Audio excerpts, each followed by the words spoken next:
Okay, so good morning again, everybody. Today is our last lecture. Kind of exciting, kind of sad, but anyway, here's a reminder of what we did last time. So, series of this form, where we have coefficients and powers of x's, is called a power series. One way to think of it, as we said, was as a polynomial of infinite degree. Now, one other thing we said is that x, this is a power series centered at 0, and we can write it as x minus alpha to the power n, and that also is called a power series, and we did an example.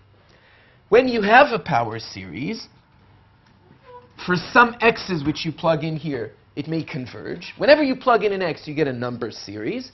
For some x's, you might get a converging number series. For some x's, you might get a diverging number series. For those x's in which it does converge, those are called the domain of convergence.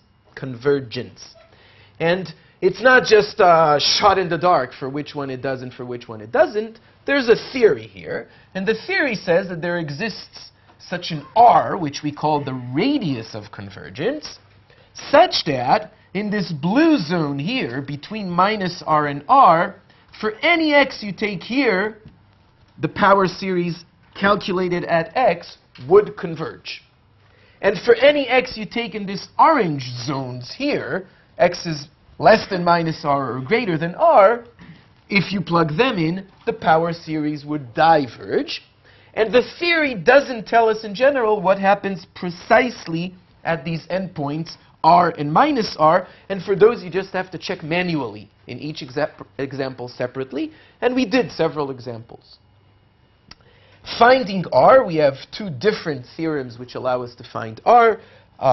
This one we called Cauchy Hadamard, and this one we called D'Alembert, or vice versa, I don't even remember. That's not good. Which was which? The way I said it? Yeah, I was correct. Okay.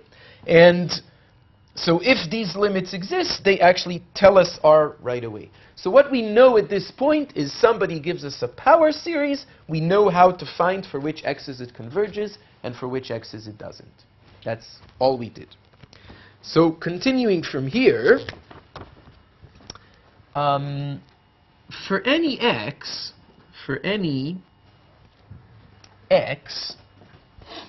which we plug into the power series, let's write for any x, how would I say it? For any x0 in the domain of convergence,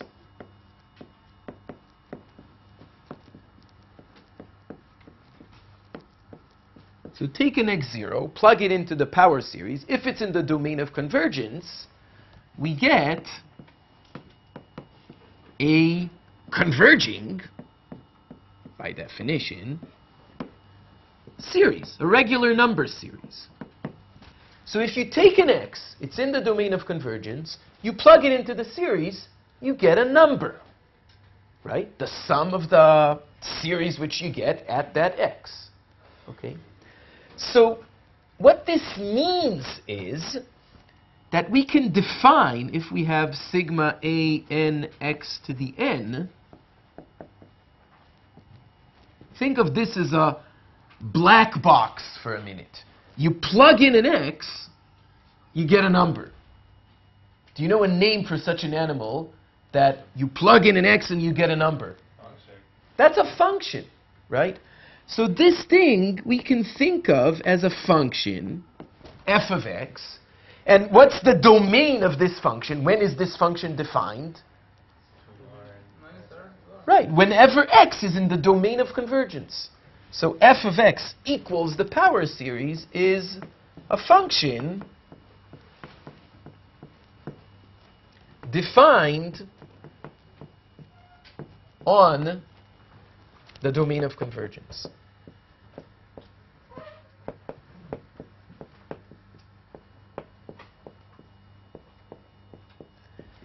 Is this clear? This is a mental leap that you have to take. This has to be understood well, because this is what we're going to be discussing today.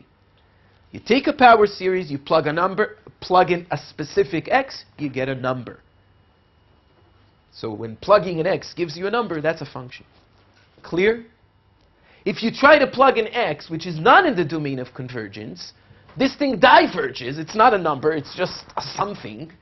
Okay? So the function is not defined there. It's not in its domain. Clear, everybody? Okay.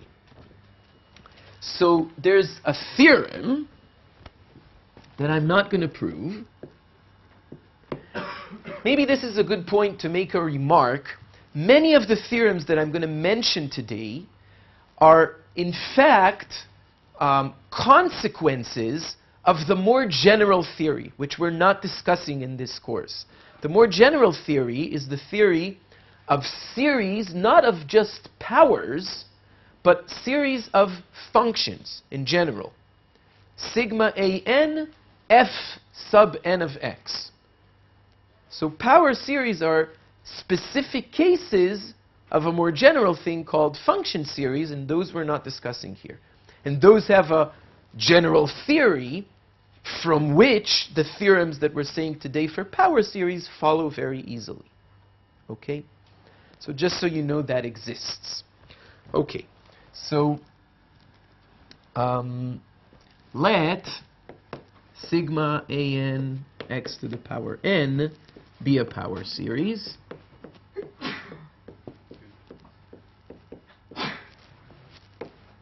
with radius of convergence r, and let's assume that this r is greater than 0. If r is precisely 0, it means it converges only at 0, and that's a very boring situation. Okay, so suppose it has a r which is honestly greater than 0. Then the function you obtain, sigma anx to the power n, so this is not just a function, is a continuous function on the domain minus r. This is always true, always true. And if the series sigma an x to the n converges at r itself or at minus r itself, at the endpoints of this interval, then the function is continuous also at the endpoints, only from the right or from the left respectively. Then f is continuous at r or minus r from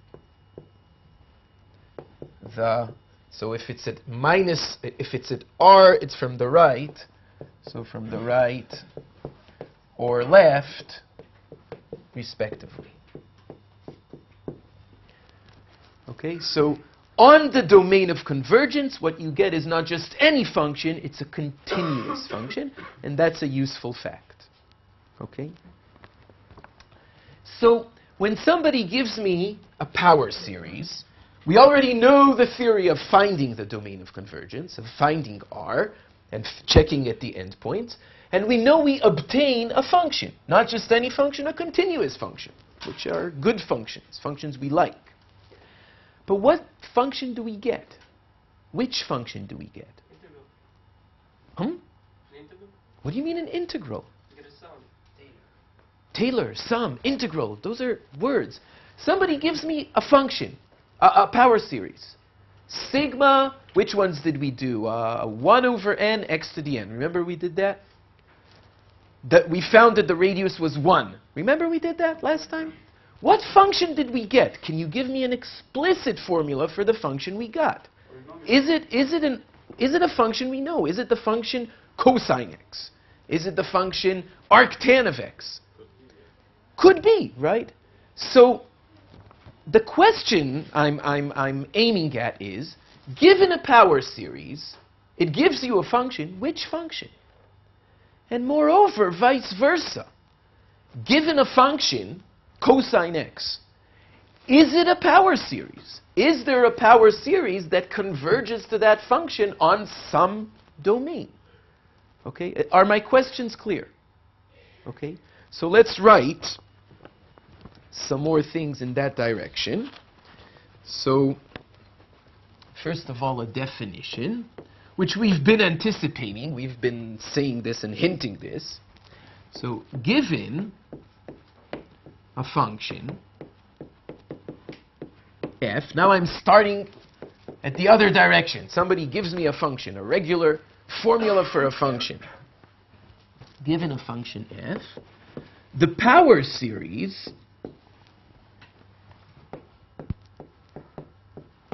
sigma an x to the n, where, so I'm taking a power series, but a very specific one. Given the function, I take the coefficients to be the good old Taylor coefficients.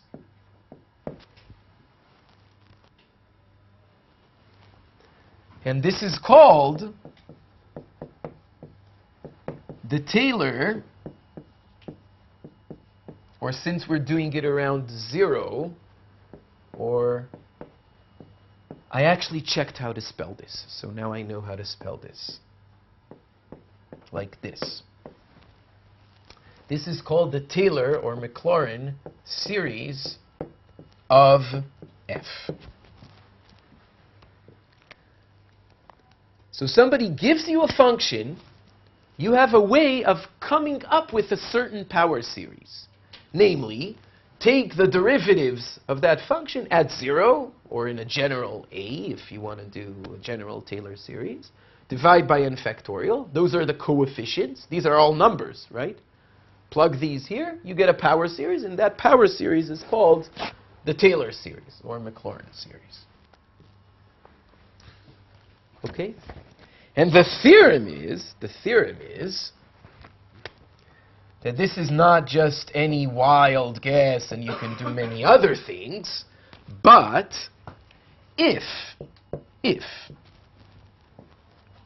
and we'll discuss this if in a minute, if there exists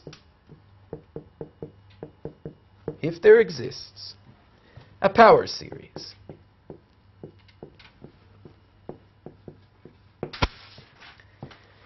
which converges to f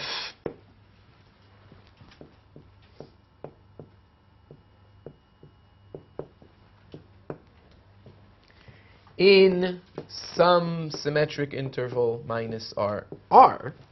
So somebody gives you a function. Maybe it does not have a power series which converges to it. That could happen. We'll discuss it in a minute. But if it does, if there is a power series that converges to the function in this interval, then it's not just any power series. Then it's unique, and it's precisely the Taylor series. Okay? So if this, then it is unique.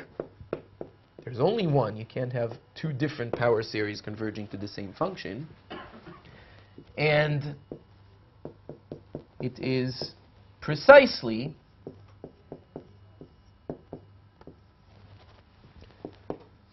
the Taylor series.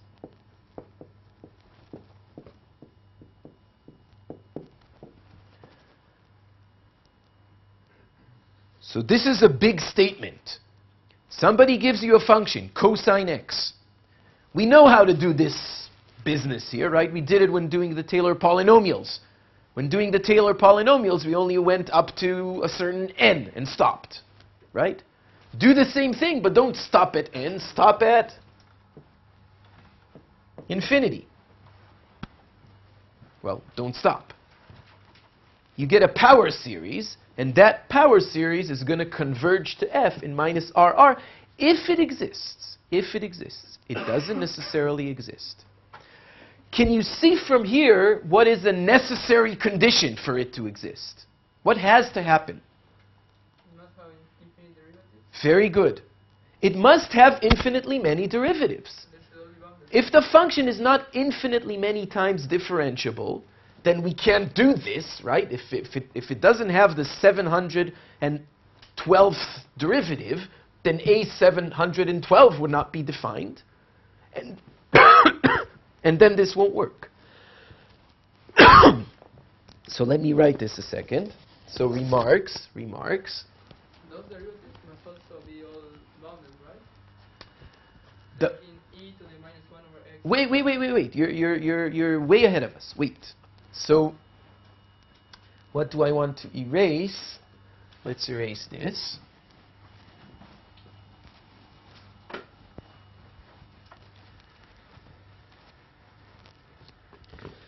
So remarks.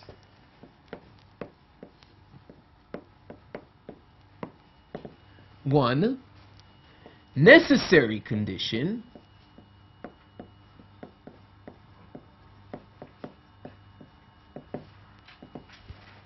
Without this condition, the game's over. The function would not have a power series. Necessary condition. F must be differentiable infinitely many times. Do you agree? Because that's the statement of the theorem. If it has a power series that converges to it, then that power series is the Taylor series, and for the Taylor series you need all derivatives. Okay. Remark number 2, this is not a sufficient condition. Not sufficient. So what do I mean by not sufficient? A function could have infinitely many derivatives, but and in which case we can always write the Taylor series, right?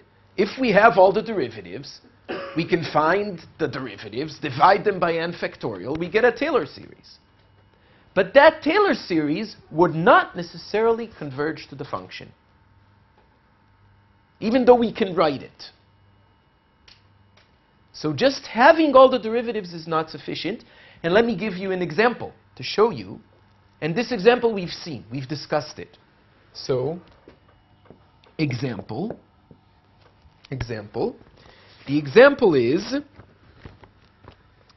the function f of x given by e to the minus 1 over x squared for x's which are not 0, and 0 when x is 0.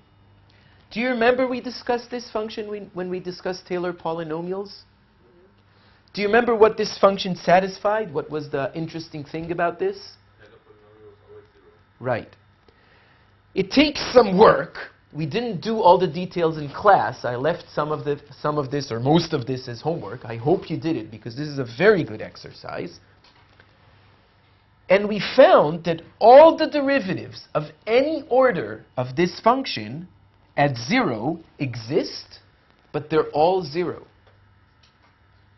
So the Taylor series, so this function satisfies f nth derivative at 0 equals 0 for every n. This we've seen before, so I'm not going to discuss this again. It takes some work to see this. So the consequence of this is the Taylor series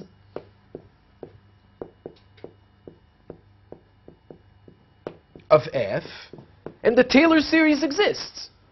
All you need for the Taylor series is to have all the derivatives. But what is the Taylor series of f?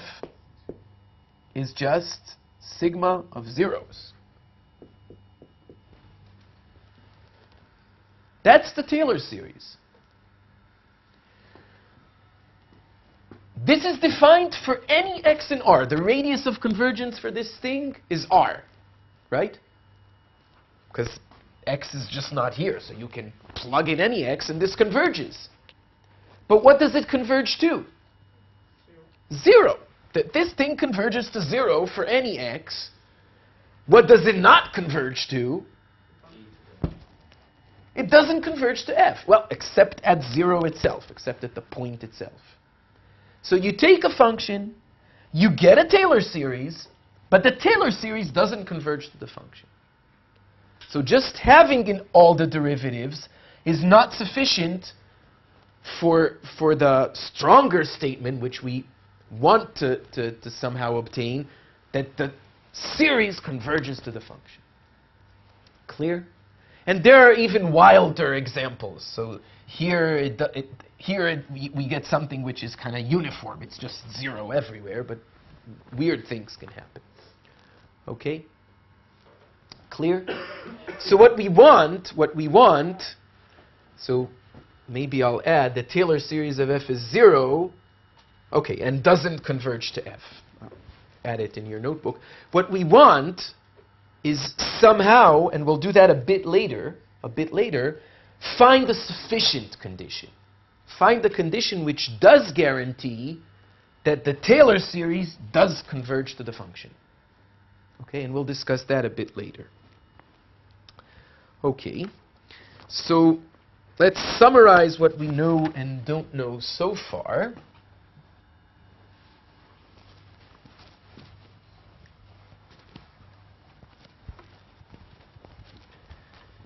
So there are two directions which we're interested in exploring.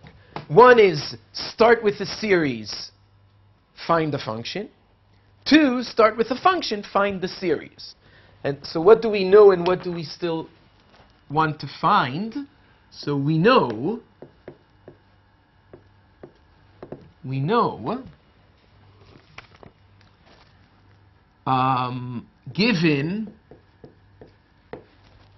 given a power series, we know how to find the radius and the domain of convergence. This we already know. And given a function, we know how to find its Taylor series. And this is tedious business, finding the Taylor series. It's finding all the derivatives, dividing by n factorial. We did several examples when we did the polynomials. I'll remind you of them in a minute. We did sine x, we did cosine of x, we did e to the x. Remember all those? But doing them is work, right? You have to find all the derivatives. Hopefully there's some pattern going on. And you need to plug in the value, divide by n factorial. There's a lot of work there, right? But we know how to do it. Okay? So what do we don't know, want to know? So what do we want? But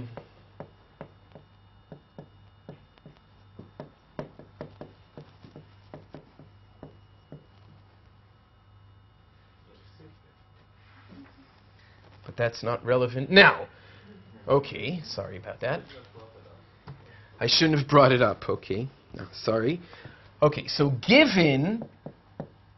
what we want to know is, first of all, given a power series, we want to identify the function it converges to.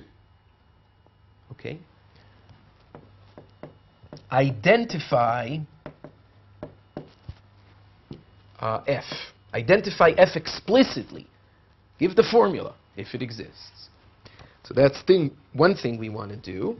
And another thing we want to do is some better way of finding series given functions. Not going through this very, very tedious process of finding all the derivatives. So, given f, given an explicit function for f, find the Taylor series. But this we said we know how to do, but now I'm going to add more efficiently.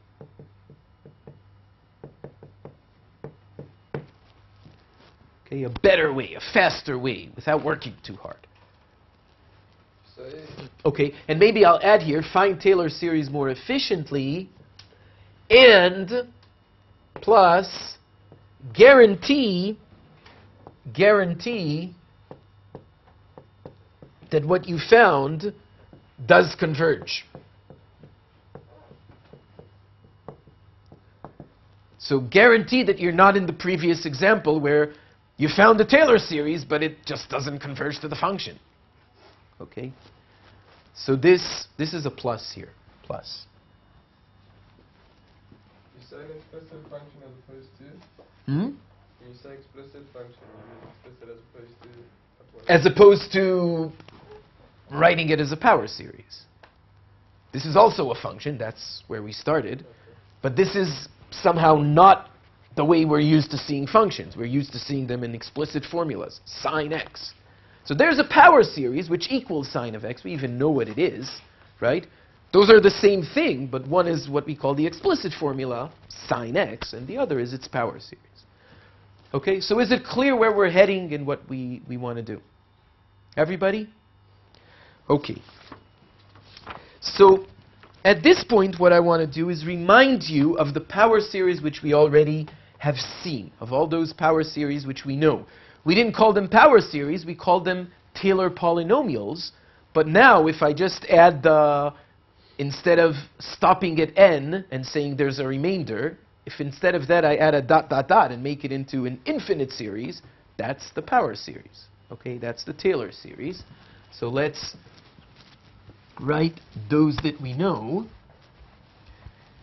And then we want to answer those two questions that we pose, those two things we want to do.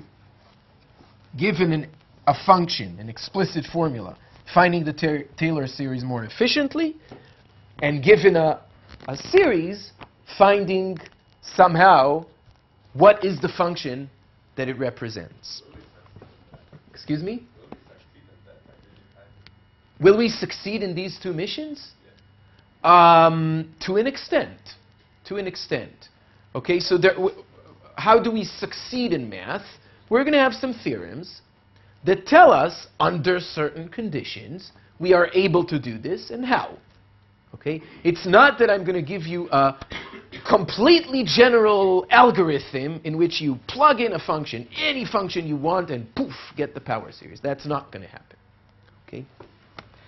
Okay, so examples, before we try answering those questions. So here's our first example, e to the x. E to the x, which we found by means of actually calculating the derivatives. All these examples, that's how we found. We actually calculated the derivatives. So e to the x was 1 plus x squared over 2 factorial plus x cubed over 3 factorial plus dot, dot, dot. So now I'm not writing polynomial plus remainder, I'm just writing an infinite polynomial. And now it equals. It actually equals. What do I mean by saying it equals? I mean, well, let me first write another equals, writing it in sigma form. N equals 0 to infinity, x to the power n divided by n factorial. That's the second example we studied last time. What do I mean by these equal signs? I mean, if you plug in an x here, in the domain of convergence, but what's the domain of convergence for this series? Infinity. Remember we calculated it last time? So here, r equals infinity. So it converges for any x. Okay, maybe let's write it differently. Let's write that this is true for any x in R. For any value of x, if you plug it here, you get e to the x. If you plug it here, you get a series, a number series, which converges, and converges precisely to e to the x. So if you plug in a 1 here, you get sigma 1 over n factorial. And the sum of 1 over n factorial is precisely e to the power 1, which is e. Clear? Everybody? Say yes. Or ask. Questions. How? Why? Good, good, I like it. Okay, this is the first example. Here's our second example. Sine of x. No, seriously, is it clear what happened here? How we found this? Remember how we found this? We calculated explicitly all those Taylor coefficients, the derivatives divided by n factorial and so on. Sine x, so sine x was x minus x cubed over 3 factorial plus x to the power 5 over 5 factorial minus dot dot dot. These we even drew. Remember, we even drew the polynomials and saw how they get closer and closer to sine. But now I'm writing the infinite sum. And let's try to decipher the sigma notation. So what are the powers that I have here? Only the odd powers, right? So the x's are going to be only x to the power 2n plus 1, right? Only the odd powers. I want to start at 0. So when n equals 0, I get x to the power 1. That's this. Clear? Now, what are the coefficients? First of all, there's a plus minus here. So there's going to be a minus 1 to the power.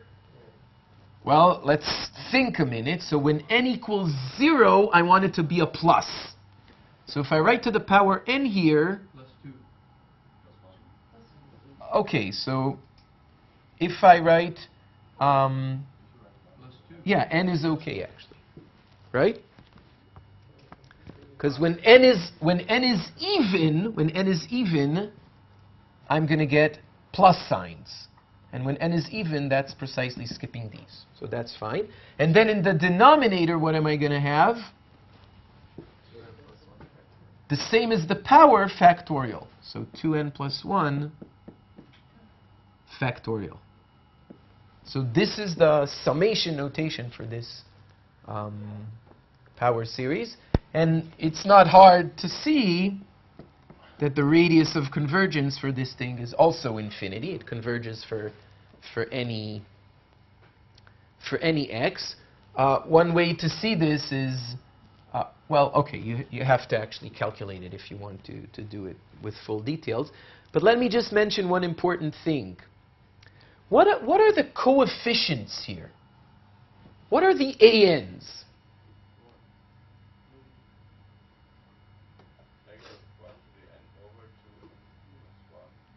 It's very tempting to say that AN is this, right? No. The x is not the coefficient. The ANs are the coefficients, right? Wait. The ANs are the coefficients. AN, x to the power n. It's very tempting to say that these are the coefficients, but that's not accurate. Because what is A4, for example?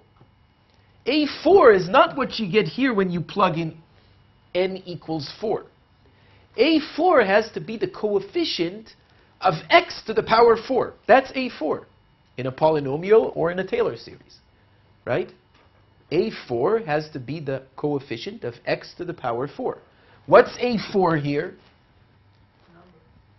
A4 is 0. There is no x to the power 4. Do you see that? So the coefficients, AN, the ANs are 0 for n equals 0, 1, 0 for n equals 2, negative 1 over 6 for n equals 3, 0 for n equals 4, 1 over, what's 5 factorial? 120, and so on. Is this clear? This is a bit tricky. You have to get used to it. So the ANs, the way we define the coefficients, AN is the coefficient of x to the n. And when you write it in summation notation, if this is not just x to the n, but has some variation, it's still a power series, but the encoding of the coefficient is not precisely this. You have to spell it out and see what they really are. And this is what you need to use when calculating the radius of convergence and so on. Clear? You kind of just like went along the line and figured it out for each one, but can you do it by just looking at the summation? Like Can I find this by looking at this?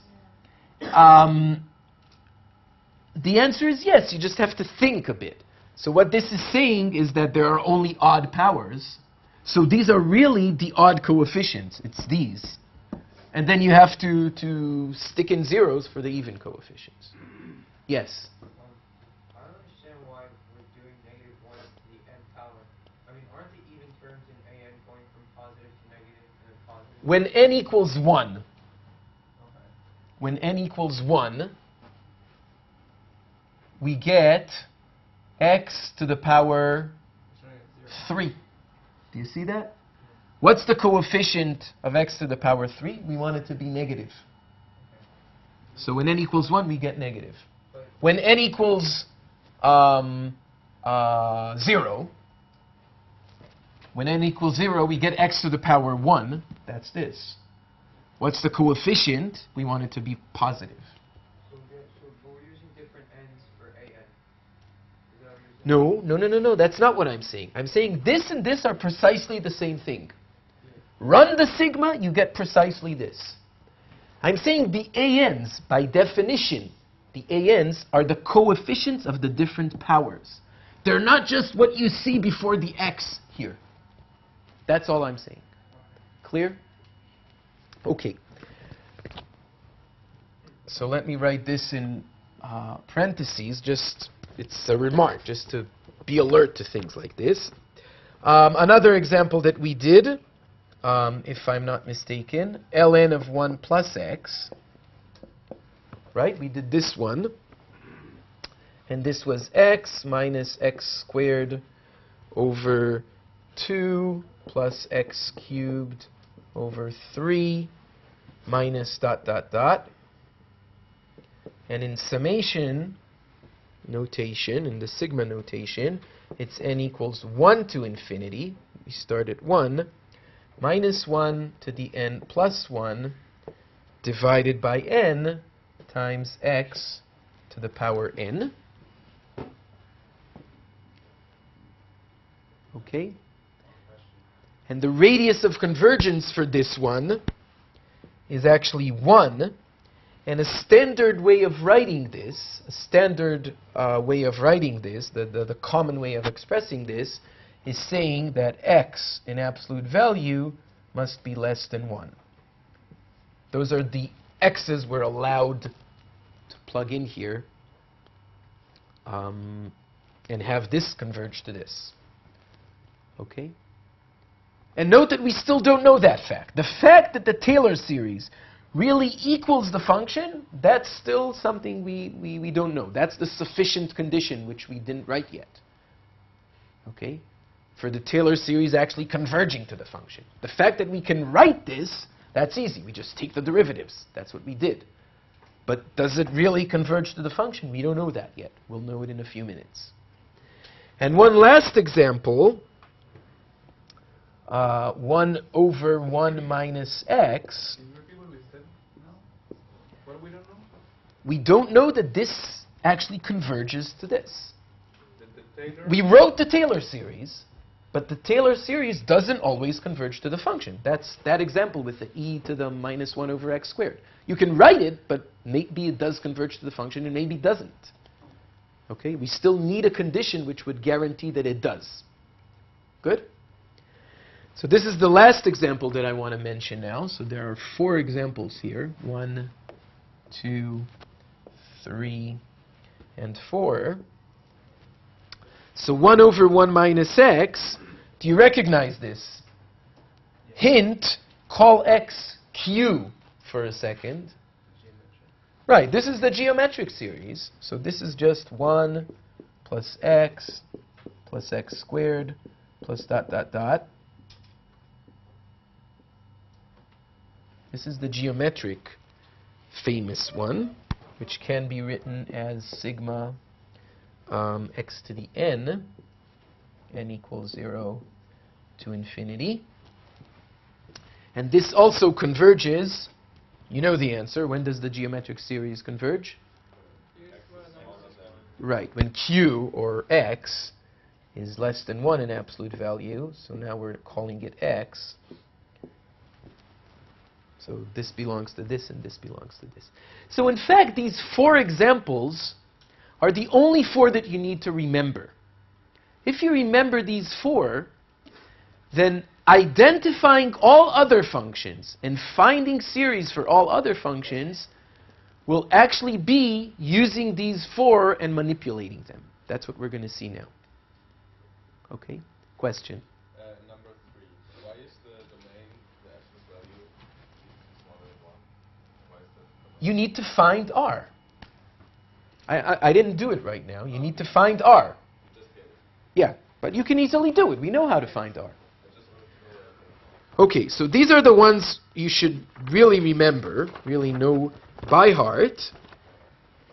And now let's start answering the questions. Let's start answering our questions of how do we recognize functions and how do we recognize series for functions without actually going through the process of finding derivatives.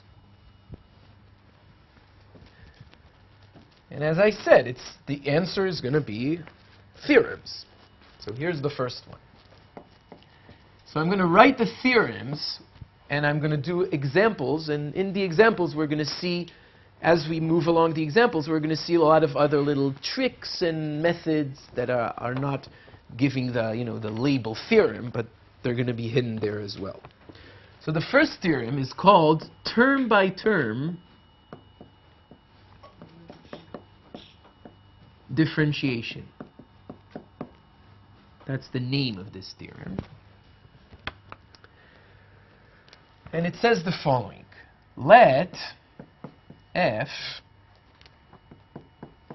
equal sum a n x to the n. So suppose we have a power series and it converges to some function f with r equals 0. So it has a positive radius of convergence. And when I'm saying let f equal this, I mean that this actually converges to f in that radius. I can only write that equal signs when it actually converges. Okay? Then, for any x in absolute value less than r, so any x inside minus RR, any x in the domain of converges, the derivative of f, the derivative of the function, well, obviously, this is not a theorem. Obviously, it's just put parentheses here and put a prime. Take the derivative of the power series, right? But how on earth do you take a derivative of a power series? Answer, with a big giant hint in the title. You just take the derivatives of each power separately. And there's nothing easier than that. What's the derivative of x to the n? Right. So the derivative, the derivative of the function is the derivative of the series, which we do term by term. So it's going to be an, and then nx to the n minus 1. And now the first term for n equals 0, which was a constant, dies in the differentiation. So now we start from n equals 1. And then, for each coefficient, you have infinite terms. For each coefficient? Huh? In there, What do you mean in there? in the Taylor series, which We'll do an example. Let's do a couple examples, okay? It's simpler than it may look, okay? So this is what we call term-by-term differentiation. And one second. Then, for any x less than r, this holds, and the radius and this has the same radius of convergence. So if you knew r for this, it's the same r for this. You don't need to calculate r again. Okay? Let's do examples. Examples.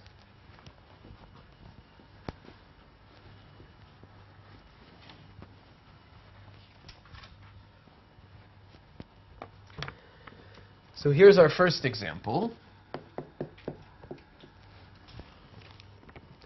Let's look at 1 over 1 minus x. This is the famous geometric series. We know it equals sum x to the power n equals 0 to infinity, and we know that this is true for x's less than 1.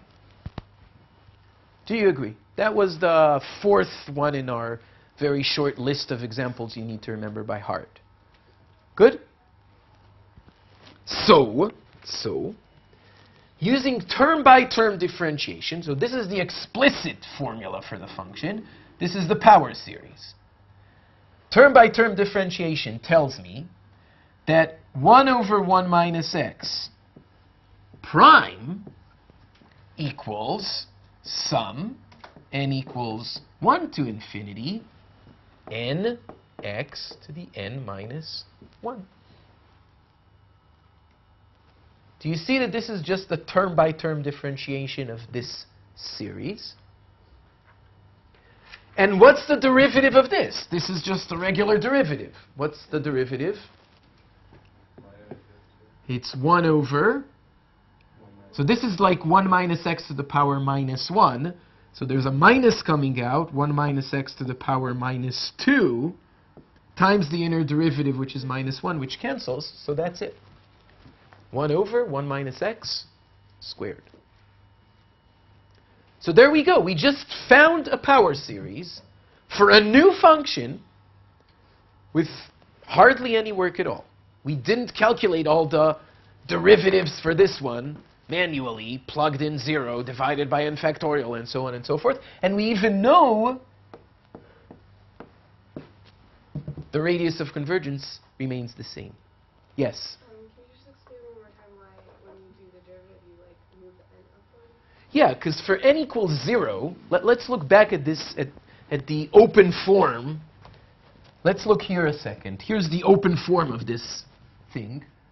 When you do the term-by-term differentiation, the first one is a constant. What's its derivative? 0. By the way, whenever, this we said many times, whenever this sigma notation sends you a bit into the realm of confusion, open it up. Do everything in this open form, and things usually become very, very transparent, very, very evident.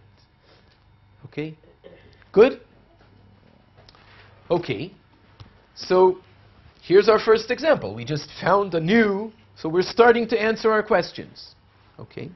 And let me remark, this also gives us power series in general. Here's one application of power series. Give us means of calculating series. So for example, what does it mean that this converges to this for x's less than 1? For any x I take, for example, well, less than 1. So for example, 1/3. If I plug it here, what do I get? Sum 1/3 to the n, or 1 over 3 to the n. This is a regular good old series, right? Remember, we usually didn't know very well to calculate sums of series. Only for, well, this was an example we actually did because it's the geometric one. But now we know a way of calculating sums of series, if we know their power series expansion, very easily. This is the same as plugging 1/3 here. So it's 1 over 1 minus 1/3, which is 2/3. So this just equals 3 over 2. Clear? And likewise, if you want to do it here, sigma n equals 1, so this is no longer a geometric series, n equals 1 to infinity n over 3 to the n minus 1. I just plugged 1/3 into here. What's the sum of this thing? Without any convergence tests. I'm not doing ratio test, root test, comparison test, nothing. I'm even saying the sum right away. 1/3 is less than 1 in absolute value, right? So it's in the domain of convergence. So this equals this. Plug in 1/3 here. What do you get? 1 minus 1/3. 2/3 square, 4 over 9. Reciprocal, 9 over 4. Clear? This method only helps you to find series which are in the form of the derivative of one of those, right? Right. Well, those are the one I told you remember by heart. Whenever a series is of the form, a derivative of anything you already know, then you know it. Okay. Now, if you want to find the derivative of this, you can also do it. I'm just not expecting you to remember by heart every series we ever write on the board. Okay. Let's do another example.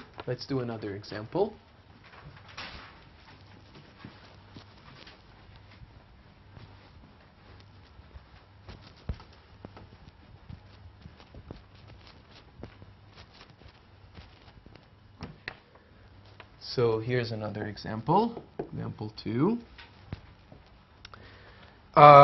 We had sine x. Sine x equals sigma n equals 0 to infinity, negative 1 to the n, divided by 2n plus 1 factorial, x to the 2n plus 1. And this was true for any x. Right? What's the power series for cosine of x? Right.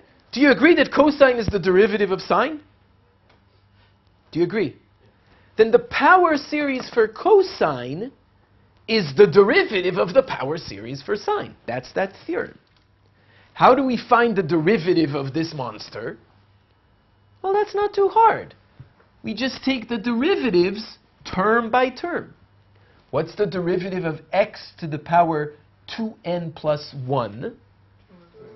A 2n plus 1 comes down, and we get x to the 2n. The 2n plus down, which comes down, cancels with this 2n plus 1 factorial, leaving just 2n factorial. Do you agree? So this equals, by term by term differentiation, this equals the sum n equals 0 to infinity, negative 1 to the power n, to n factorial, x to the power 2n. Why is not 1 on the n?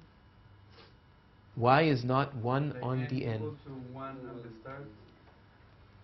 Why did I not start from 1 here? Because I didn't have a free coefficient here.